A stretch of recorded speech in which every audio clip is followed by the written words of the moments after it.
گفتوگویان پرس و باس بابەتاکەین لەگەڵ زۆر بەڕێز کاک بابەکر دڕی سەر و ڕووناک بیر و شۆڤەکاری سیاسی کاک بابەکر سڵاو لێبێ بەخێرات سەر ڕوانین چی لەسەر ئاگربەستەکە پێم وایە شتێکی باش هەردوو لا پێویستیان پێی بوو هەردوو لە هەم ئێران پێویستی پێی بوو هەناسەیەک بات هەم ئەمریکا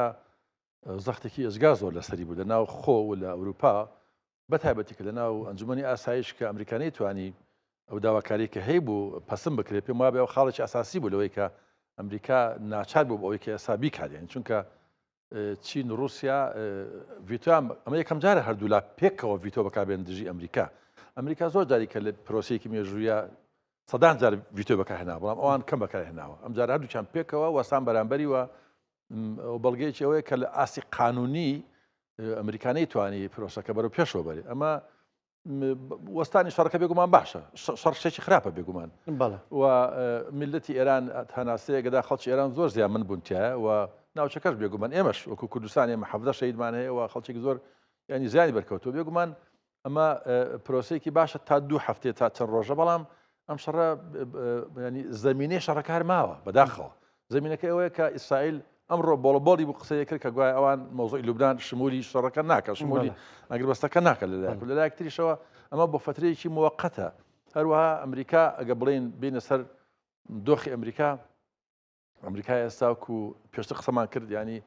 هورموز پێشتر کرابەوە ئێستاشە کراوەوە ینی دەستکەوتە لە ئارادا نییە لە مۆزۆکە کەواتە ئێستا بەدیسان بێنەوە جارێککە ینی ئەم مۆزۆ ساحکەنەوە ئایا هورموز بەدەست چێوە ئەبێ ینی سەبۆتە قەزیەکی جیهانی کەواتە ئێران هەموو کاتێکە توانێت هورموز بگرێ ئەتوان دایخە ینی بە پێم ئاگربەستەش دەڵێ سەرپەرشتیکردنی هورموز لەژێر دەستی ئێراندا دەبێت بەڵێ کەواتە ئەمە ڕەزامەندی ئەویش ئێستا کراوە ینی کە شتێکان پیا تێپەڕە بن ئەوازە عراقچی شەو لە پەیامەکەی ئەڵێ بە ئاگاداری هێزە چەکدارەکان بەڵێ کەواتە ئەمریکا و هاوپەیمانەکانی پێویستیان بە خۆڕێخستنەوە هەیە ئێرانیش بێگومان پێویستی بە خۆڕێخستنەوە هەیە هەردوو لە بەڕێی من شکستن و هەردوو لاکرێ سەکەوتوو بوون ینی ناکرێ ینی 50 چونکە هیچیان نەت دەگەشتم ئاماجەکانی خوان ئێران کەماوەتە وەکو سیستم بێگومان خۆی بە سەرکەوتووە زانێ و ڕەنگ لە ڕۆ حەقی بە کاتوانی دەرباز بێ لە جەنگەکە بەڵام بەوەی کە زیانەکانی ئێران بێگومان ملیاردەوە ئینسان نتوانێت بڵێ خەڵکی ئێران بەداخەوە بۆ ئەو میلەتە کە لەگەڵ ئەم نخبەی کە هەیەی زیانمەند بووە و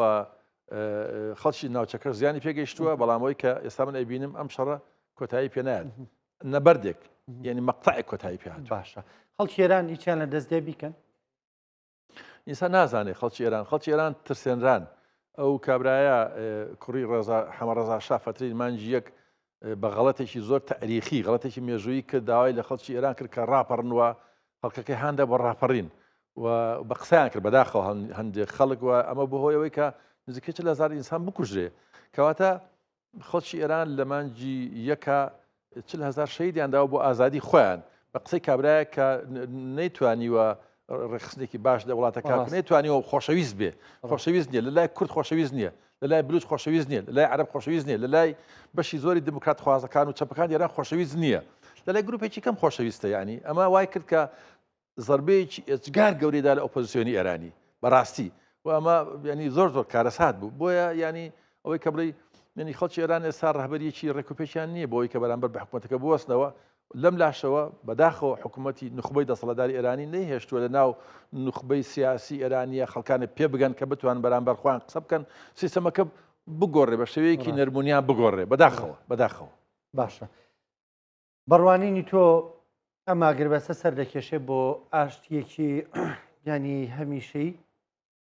یانەوەی وەکو لە سەرەتای ماژەت پێکرەمە جۆرێک لە ینی ماندووبوونی جەنگە هەموو وڵاتێک پێویستی بەوەیە ڕفرەشێکی خۆی بکات چێکێکی خۆی بکاتەوە و هەنگاوی ئایندەتر جەنگەکە سەختتر دەبێت یعنی ئەکرێ بڵێنێتر نیزامەکە مەترسی ڕوخانی لەسەر نەما و خەریکی خۆ سەرپێخستنەوە بێ ناتوانین وا بڵێن کاک ڕاکۆزانی ئێمە لە بەرامبەر دوو گروپی ئاخر تونڕەوداین ئەمریکا ئەم پیاوە ترامپ کابراایە یعنی فاڕاید ئاخر دەرەجە تونڕەوە ئاخر دەرەجە یەمینە ینی ڕاستڕەوە ڕاسیستە نەژات پەرستە و کابراایەکی یعنی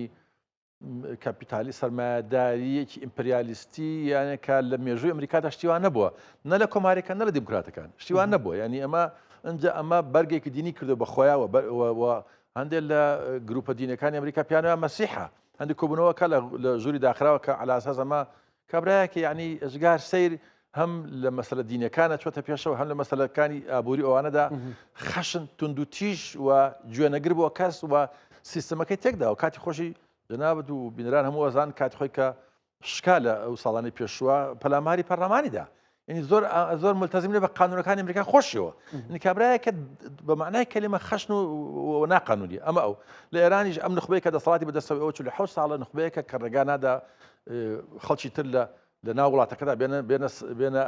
ناوەوە نەگەلی کورد نەگەلەکانی تر نە نخبە سیاسەکەی خۆشیان چوار سەرۆکی کۆمار لە ماڵەوەن ڕوحانی ئەحمەدی نەژاد خاتەمی دانێکی تری شەناوەکەی بیرنی وابدام ڕئیسی شەوانە یعنی سیستمەکە ڕێگا نادا بە گۆڕانکاری ڕیسیان نەرکوشت بەڵێ ڕێگا نادا بە گۆڕانکاری بنەگەر کوژانی بەڵام کوشتیان ئەم نخبەیە بەداخەوە نخبەی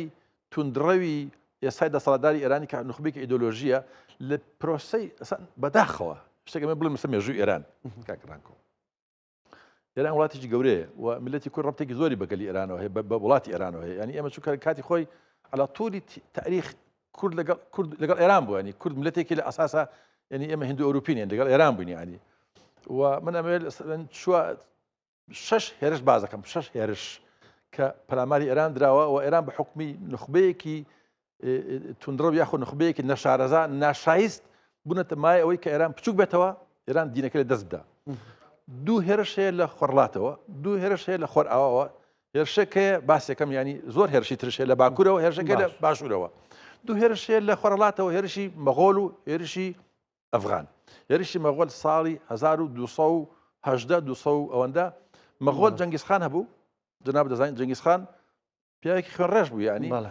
450 کەسی ناروەکو بازرگان بێن بۆ ئێران بۆ تجارەت یاخود بۆی کە لەگەڵ ئێران معاملە بکەیانی کابراایك بەناوی ئینالچق حاکمی شاری ئەترار بووە 449 کەسیانی کوشت بە نەزانی بە بەغروری ینی ئەم نخبەی دەسەڵاتداری ئێرانی هەمیشە من هەستەکەم ئاوا بوون ینی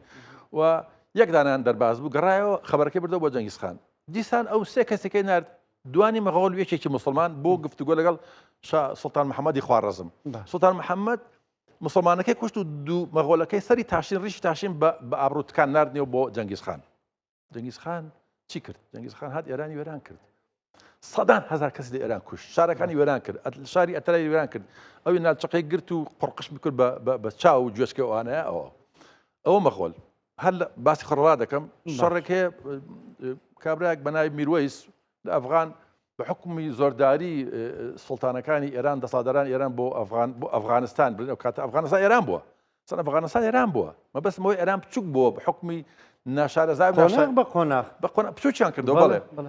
بەڵێ کابراایك بەناوی میروەیس تەحەدای کردن بەڵێ دوای ئەوە میروەیس نەما کوڕەزاکەی بەناوی مەحموودی ئەفغان هەندێک لە نووسەرانی ئێرانی پێڵن ئەفاغنا نانێ بڵێن ئەوە ئەفغانی ها ئەمەش پەلاماری ئێرانیدا چونکە زۆرمیان لێکرا بوو لە ئەفغانستان هاتن ئەسەن سیسلێ یاخۆ خێزان و بنەماڵی سەفەویان نەهێشت سەفەوی لە 1500 تا 1922 حاکم بوو لە ئێرانە 221 ساڵ ئەویش دیسان ینی سوڵتەی ئێرانی ڕووخا و ئەفغانەکان ئەسفەهانیان گرت باشە ئێران ڕووخا ئەمە دوو حەملە لە خۆرڵاتەوە دوو حەملەمان هەیە لە خۆرەڵاتەوە ئەوە لە خۆرئاوەوە حەملەی عەرەبمان هەیە سعدی کوڕی وەقاسمان هەیە باشە کاکە سعدی وەقاس هات پەلاماری ئێرانیە من ناتوانم بڵێم ئەو کاتە بە حکومی نەشارەزایی و ناشایستەی ڕەهبەرانی ئێرانی ڕۆستەمی فڕۆغزاد فەرماندەی ئێران بوو ئەویش کوژرا لە شەڕەکەدا و ئێران هەم دینەکە لێ دەستچوو دینەکەی گۆڕا هەم وڵاتەکەشی کەوتە ژەر دەستی عەرەبەوە سەدان ساڵ لەژێر دەستی کتێبێکە بەناونیشانی دوو قەڕن سکوت دوو سەدە بێدەنجی زمانی فارسی ئەوەی فارسی قسەی پێدا زمانە نەبڕی ئەوەی فارسی قسەی پێدا زمانی ئەبڕا بە حکومەوەی کە عەرەبەکان حاکم بوون ئەمەوی عەباسیوانە دوای عەباسەکان تۆزات عەباسەکان باشتر بوون لەگەڵ ئێرانەکانە ئەمە حەملەی عەرەب لە خۆرئاوە حەملەیەکتر هەیە کە خەتەرناکە و زۆر شایانی قسەکردنە ئەویش حەملەی شەڕی سوڵتان سەلیمی یەکەم و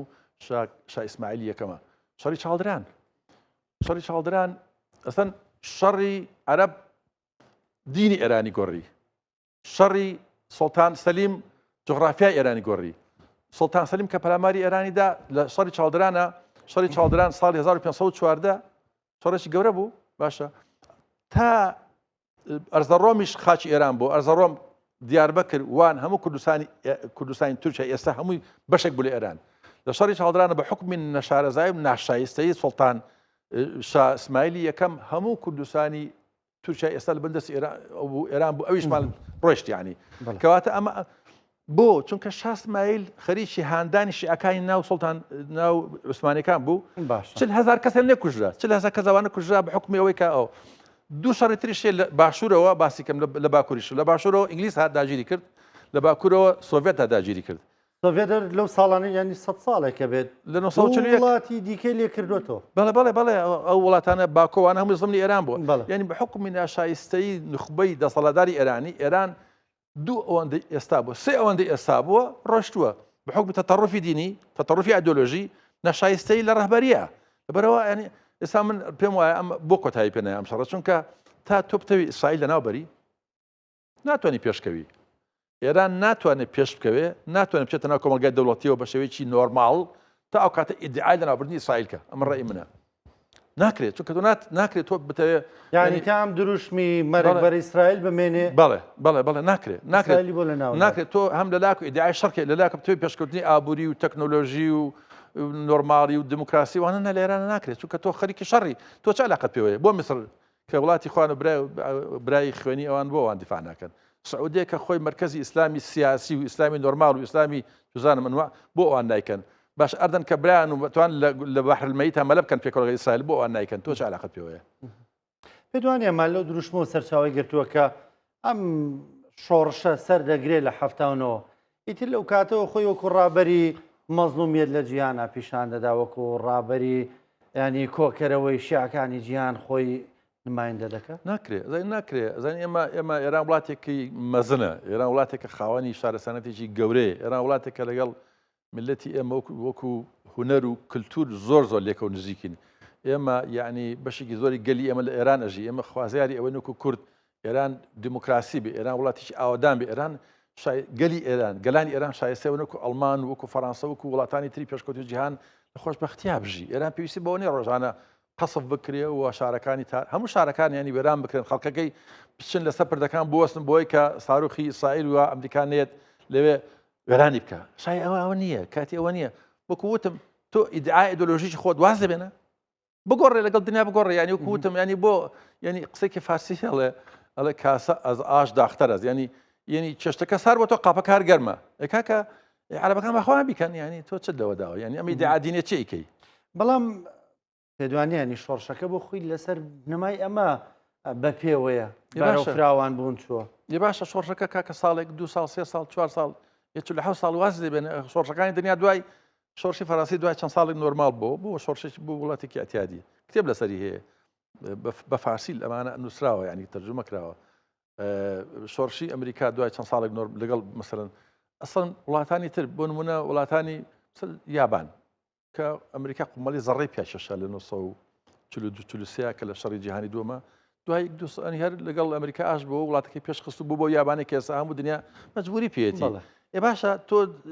5 ساڵ هەر ئیدعاکانت دوایەوە تۆ لەگەڵ 8 ساڵگای عێراق شەڕێ کردوم 2 میلیۆن کەس بە کوژرا لەوەدا ستۆپیکە بەسە قسەکە ئەمەیە کە بەڕێی من ئێران میلەتی ئێران گەلانی ئێران نخبەی ڕۆشنبیری ئێرانی داواکاری ئەوەیە کە منەوەنی کە شارەزان مەسەن پیاوی گەورەیەکو محمودی ساریل قەلەم و پیاوە گەورەکانی نخبەی مەسەن نخبەی ڕۆشنبیری کاگەڕانکۆ نخبەی ڕۆشنبیری ئێرانی لە وڵاتە گەورەکانی دنیادا داوان لەکرێ دەرز بڵێنەوە پیاوی زۆر شارەزان هەیە کە لە بزانکۆکانی ئۆکسفۆرد و کامبریج و هارواردا داوانەکەن قسە بکەن ئەوەندە شارەزان ڕێگان پێ نادێت لە وڵاتی خۆیانە بەسم پیاوی حوسێنی بشیریە هیچێک لە زانە گەورەکانی ئێرانی هەمویان هەڵاتون لە ئەوروپا ێنەکرد عەقڵی زیرەکی ئێرانی هەمووی باری کرد ڕۆیشت ینی لە ئەمریکا ئەوروپا ئیسفادان لێکرێ بۆ لە وڵاتی خۆیانە ئیسفادان لێ ناکەن بۆ ئەم تاکەی ینی ئەم ئیدعا شۆڕجەر و سەوریەتە ستۆپ حەقی وەسانی هەیە ینی ئێمە ئێرانمە خۆشەوێ من بە دڵ حەزەکەم خەڵکی ئێرانی ینی لە خۆشبەختیا بژی هەمومان هەموو کەس حەزەکە وڵاتەکە ینی گەلی ئێمە بۆ کە دراوسێن کە پێکەوەین بۆچی گەلی ئێمە بتە قوربانی بۆ تونند و تیژیە کە پەیوەندی بە ئێمە نییە پەیوەندی بە کوردستانەوە نییە ئاگامان لێ مەسەرەن لە هەولێر لە سلێمانی ئێمە ئەم فترەیە چەند خەڵکی ئێران لە ناڕەحەتیا بوو ئێمەش لە ناڕەحەتیا بووین هیچ فەرقمان نەبوو قوربانیمان داوە زەحمەتی ژیانیێوان ئێمەش هەبوو هیچ فەرقمان نییە ینی خۆ بێگومانم کەسوکارمان لەوەیە من لە مەهاباتەوە تاگاتەوە سەردەش هەمی کەسوکارمان خۆشمان لێرە ژیانمان شێوەی جەنگەکە بەڵێ باشە بابەکرد ینی بە بڕوای تۆ ئەوەی کە لە دوای ئەم ئەگەرە ماگربەستە بێ بە ئاشتیش پێت وایە ئەم نیزامە بیر لەوە دەکاتەوەی ترواز لەو دروشمە ئەم دروشم بازیە بێنێ باوە بڵێ من ئومێدم وایە تا ئێستا بەداخەوم ئەو نخبەیە سەرکوتی هەموو نارەکانی کردووە سەرکوتی هەموو ناڕازەکانی کرد نەک ناڕازەکان سەرکوتی هەموو نووزەیەکی کردووە پیاوێکی وەکو خاتەمی کە ئەمامەیە ینی بڵێن ئەوەی کە مەلایە یانی دەرسی دینی خوێندووە وەکو پیاچووک و ئەوانی سەر کۆمارەکانی پێشوە هەمیان لەو نخبە دینیەن ئەوانیش لە ماڵەوەن پیاچ و کەڕوبی پیاچی وەکو بڵێن منتەزری ئەمانە هەمیان یعنی ئەم نخبە سیاسی کە ئێستا لە حە ساڵە حاکمە على طول نەهێشتۆ نووزەیەک بێ نەهێشتۆ کەسێک دروست بێت بەرامبەر خۆیان قسەی بکات و گۆڕانکاریە بکە جناب دەزانی سیستمی سۆڤێتی گۆڕا کاتی خۆی لەناو سیستمەکە گۆرباتشۆف هات توانی وڵاتەکە خۆی ماوەتەوە وڵاتەکە خۆی ماوەتەوە بەڵام دوایی هین هات یلسین هات دوای ئەم کابرایە پوتین هات و ڕێژی خستەوە نیزامەکە وڵاتەکەەوە خۆی ماوەتەوە ڕۆژانە جوات زەریفەندی قسەی کرد کە چی دنیایان لێ ناوێداوا لێ بردن کە لە کاتێکا زەریفێکێکە لە پیاوە هەر ئاخلەکانی ئێران یەکێکە لە دیبلۆماتە هەر گەورەکانی ئێران ینی ئەم نخبێت تونڕەوە نخبەیە کە ینی باسمان کردو لە شوێن تریژ ینی بۆ نمونە ئەگەر ئەم سیستمای ئەم بەڕێزانە لە ئێرانی دیعایەکە سەرکەوتوو بێ لە منتەقەکە با بڵێن لە کەنداو یاخود لە ئیسرائیل یاخود لە ینی ئەوان بەدیلەکان چی بەدیلی ئەوان بە حکمڕانی چییە تۆ لە مەسەلەی ئازادی ئینسانەکانە تۆ سەرپۆش و لە چکاکەیتە قانون تۆ لە مەسەلەی ئابووریا تۆ ئێستا ئێران هینی دووڕقەمیە مۆزۆی هەڵاوسانەکەی ئێستا خراپترە بێگومان ئێستا بێوەرانەکە چاکەنەوە تۆ لە مۆزۆی قانونی ئیسلامی جێبەجێکی کە ئێستا هەندێکی باوی نەماوە لە سعودیش جێبەجێ ناکرێت تۆ لە مۆزۆی ئازادی ئینسانەکان و ئازادی گەلانە بڕات بە مافی چارەنووسی گەلان نییە مەسەن لە عێراق ئێستا بۆ نمونە ئەمە دەکەمە دوا پرسیارم پێ دوانی ینی نظامەکەش بیر لەوە بکاتەوە لەم ڕۆژانەدا کە دەرفەت بۆ بلوچەکان بۆ کورد بۆ هەموو پێکاتەکانی تر ڕەخسا بۆ بۆی بجوڵن بەڵام نەجوڵان دوجار پێناوی وڵاتەکەیان ئالانی کە مەرۆ کارێکی دیکە هەبوو بێ بیر لەوە بکاتەوە هەندێک مافیان پێ بدە من بەداخەوم نخبەی ئاینی ئێستا ئێران جۆرێک لە تەعەسوباتی قەومیشی تیا ناسیۆنالیستیش تیا بینم یعنی ئەم تەعەسوباتە ناسیۆنالیستیە تیانە خەستە و زۆر ینی بە توندی باسەوە کەن کە هیچ ئەمە ینی مافی گەلانوانە هیچ باس لێ ناکەن و هیچ شتێک نییە لەو بارەیە و تا ئێستا هیچ ڕۆشناییەکم نەبیستووە کە باسی بکەن و ئەوە جێگای داخە بەڕاستی این مەفروض ئەم زەربە گەورەیە ئەم زەربە گەورەی کە ئەم جەزرەبە گەورەی کە بەرێنان کەوتۆ بتوانێت گۆڕانکاریەک کار لە سیستمی عەقلی حکوومەتی ئێرانیە بەداخەوە لەسەر شاشەی کورسان نوێزیانی هەیە کە دەڵم بەداخوانیەوە هەمومان دڵمان خۆش بوو باگربەست بەڵام پای پازداران شەپۆلێکی دەستپێکردنی شەپۆلی سەڵی یێرشەکانی ڕاگەاندووە ینی شەپۆلی موشەکی ناردووە ئەنی ئەمە ڕەنگە گزارش بێ لەوەی کە ڕەنگە لە نێو سوپای پازدارانیشدا لە نێو بڕیار بەردەستانی ئێرانیشدا ڕای جیاواز بۆ چوونی جیاوازەیە یاخود خەڵکێک هەیە ناوێت کە ئاگربەستەکە ناوێت ڕاستە بەداخەوە من خەوەرم پێ ناخۆشە بەڕاستی ینی ئێمە وتمان خەڵکی ئێران هەناسەیەکەدا خەڵکی ناوچەکە هەناسەیەکەدا و منەوەکە وتم تا ئەو کاتێک ئەو نخبەیە کە بێ ئێرانمان باس کرد ئێران وڵاتێکی مەزن بووە و ئەسەن ویستم ئەو قسەیە بکەم کە ئێران ئەو نخبە سیاسی ئێران کە لە قەرنی 16دا حاکم بۆ ئیسماعیلی سەفەوی ئەتوانم بڵێم ڕەنگە قسەکەم تۆزێک ئەوە بێ نامەنتقی بێ بەڵام ئەوان بوونە هۆی دابەشکردنی کوردستان بە 4 بەش کوردستان هەمووی لەگەڵ ئێران بووە دوای شەڕی چاڵدران کوردستان بۆتە 2 تەقسیم لە شەڕی جیهانی یەکەمان کوردستان بۆتە 4 تەقسیم ئەگەر ئەو کاتە مەسەڵەن شاه ئیسماعیل ئەو شەڕی نەفرۆشتایە نەویستایە شیعەی ناو عوسمانیەکان تەشجیعکە هانیان بدا 40,000 کەسیان لێ بکوژێ کوردستان تەقسیم ناکرێ ینی ئەو کاتە ینی شێشەی ئێمە شێشەی ئاساترە بوو لە ئاسی مێژوویە ئێستا ئەم نخبە دینی و ئەدۆلۆژیە ترکاکە واز بێنە ئەنی کاتی وازەنانی ئەوەیە کە ئینسان بتوانێت لەگەڵ ئەم دنیا مۆدرنەدا هەڵکات و ئیتر تۆ ناتوانین دنیا بگۆڕی ئەو نخبەی ناتوانێت ئەم دنیا بگۆڕێ هەڵدە خۆت بگۆڕە و بەڵێ خۆت گۆڕە. ژیانێکی باش بۆ خەڵکە بەڵێ بە خەڵکەکەت سپاس دەکەم زۆر بەڕێز کاک بابەکە دڕی سپاس بۆ بەشداریکردن لەگەڵمان سپاس سپاس بەخستنە ڕووی سەرنجەکانت و خوێندنەوەکانت بۆ دۆخەکە.